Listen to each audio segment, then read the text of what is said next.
Hello everyone, কেমন আছো তোমরা সবাই? আশা করি তোমরা সবাই অনেক ভালো আছো। তো আমিও ভালো আছি। তো দেখো, এখানে সকাল সকাল ঘুম থেকে উঠে বাকি সব কাজবাজ করা হয়ে গেছে আমার।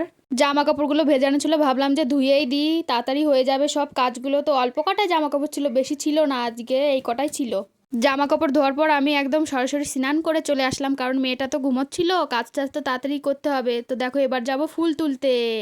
বাড়িতেই লাগিয়েছিলাম গাছগুলো বর্ষাকালে। তো দেখো, এখন অনেকটাই বড় বড় হয়ে গেছে গাছগুলো, ফুল হয় অনেক। এখন সোজা চলে যাব পুজোর ওইখানে। দেখো, প্রথমে এরকম ছিল, তারপরে এই যে আমি সাজিয়ে সব সুন্দর করে রেখে পুজো টুজো দিয়েছি।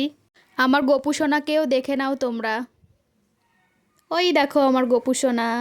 তো গোপু সোনা তো বসে আছে এখানে, মা কালী আছে, সবাই আছে।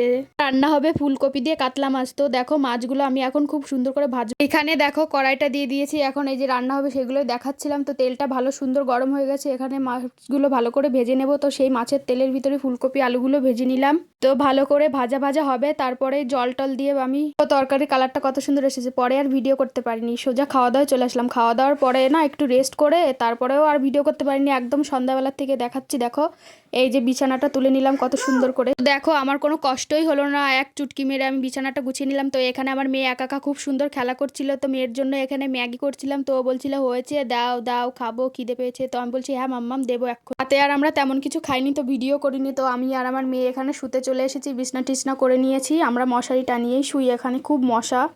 গুড নাইট, টাটা, বাই, আবার দেখা।